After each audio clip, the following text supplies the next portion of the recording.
Hey homeowners, we're talking about something that could save your life. GFCI outlets. You need to know what they are, what they do, why they're important, and how to test them. Let's get into it. My name is Greg and I'm a home inspector, and I do these weekly home maintenance videos to help you, the homeowners, know when to do these home maintenance tasks and how to do them. So today we're talking about GFCIs. That stands for a ground fault circuit interrupter. What essentially it means is that it shuts down the power to the outlet whenever it detects a problem. Most of the time it revolves around water. So that's what we're gonna take a look at. So these outlets look like any other ones around the house. The only difference is that in the middle of it, it has a test and reset button. So that's how you can determine if it's a GFCI outlet, but also how you can test them. So we're gonna do that right now by pressing the test button. You heard that click, that means that the power is shut off to the outlet. What you have to do to just reset it is just press the reset button. Now it's good to go. As a home inspector, I have a little tool that can test it. To find out if there's actual power to the outlet, but then also to test it more efficiently. It actually kind of helps. If you're interested, you should buy one of these guys over in Amazon. So places where you'll find these GFCI outlets are going to be areas where there's water in close contact. By rule, it's supposed to be within 6 feet. So anywhere there's a bathroom, you're near a sink, basements, kitchens, garages, outdoors, those are the areas that you'll have them. Now that by code is over in new construction. Everything else is grandfathered in. So it depends on how old your home is, if they're gonna have them, and in which locations of the home they will. So just to give you a visual, we're here right beside the sink. We got the water running and we got the electrical still on. And just imagine for girls, they're doing their hair using the blow dryer or using the straightener. And for guys, you're trimming your hair or you're doing your beard and the cord just slips into the sink by accident, touches the water. What would happen is that the electrical would detect it and shut off immediately. It's phenomenal technology, and that way it prevents anyone from getting electrocuted and harmed in any way. So that's why it's so important and why we want them around any water source area within 6 feet. Now, if you have an older home and you see that your outlet near the sink, for example, it does not have the test reset button, it does not mean it's GFCI protected. What it could mean is that it's protected from a different outlet from a different part of your home. Most of the time, how the electricians wire the houses from before is that they would connect the bathrooms together. So for example, in this scenario, you see that there is no GFCI test reset button over here, but it is still protected. So you probably heard that click, maybe not, but it actually tripped over at a different bathroom. So what we would have to do is go over to that bathroom, hit the reset button there, and then it would send the electricity back over here so you can use it again. It's a little annoying, but it is one way to save costs, not having to replace every single outlet in a home that's near a water source. So how that works is that the circuit all has to be on the same line, all these outlets, and you just add the GFCI to the front of that circuit line. And how to know that, it's a little bit outside of the scope of this video, and you're probably better to ask an electrician to help you in that instance if you're in that scenario.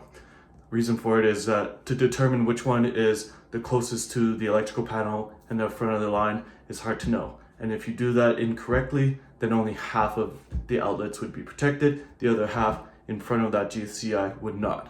Very technical, but trust me, it's better to consult an electrician in that instance. So just to show you, we're here at the other bathroom, and you can see that over here, there is no light on my little tester, which means there's no power. Now what we have to do is just turn it on by hitting the reset button. That means that this is the one that did trip when we hit the trip button upstairs. You can only do that if you have this little tool. So like I mentioned, it's probably a good idea to test all your outlets to buy this little thing. It's a few dollars on Amazon. Now we got power back here, which means we have power back upstairs. So that's how it works at my place, and it may be the same in yours. So a new thing that they have and that they're starting to put into newer homes are GFCI breakers. And so what that means is that it actually shuts off the entire circuit line whenever it detects an issue, again, mainly from water. And so that just is an extra safety thing.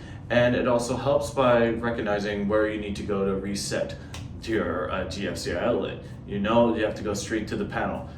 It's sometimes a good thing, sometimes it's an annoyance because you have to go all the way down to the basement for most of us to reset it. But at least that way you're fully protected.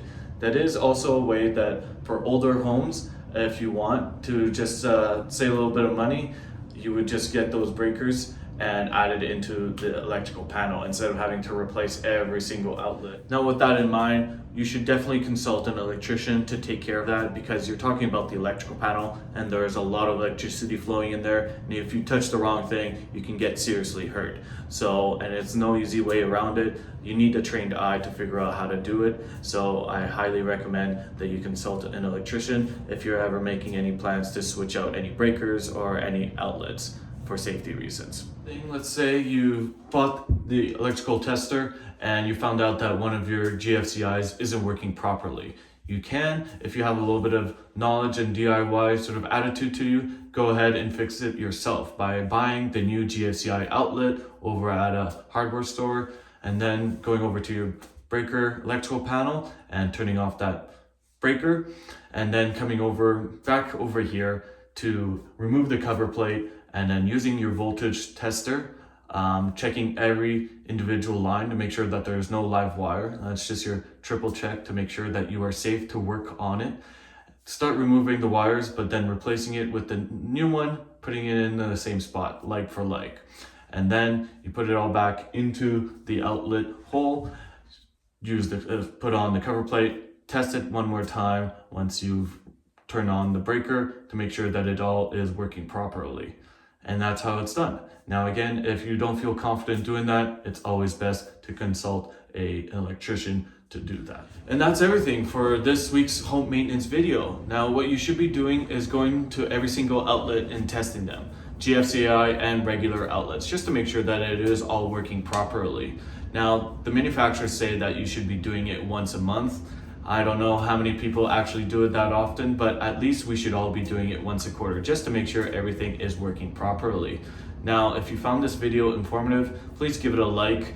And if you want to see more videos, hit this new home maintenance video, and please subscribe if you're interested in finding some more in the future. We do it once a week, and we just want to help out everyone, make sure they take care of their homes. And write down in the comments below if you have any questions. Love to hear from you guys and answer any questions you may have. And let me know as well if you ever checked your GFCI outlets or regular outlets ever before. Thanks, have a great day, see you next time.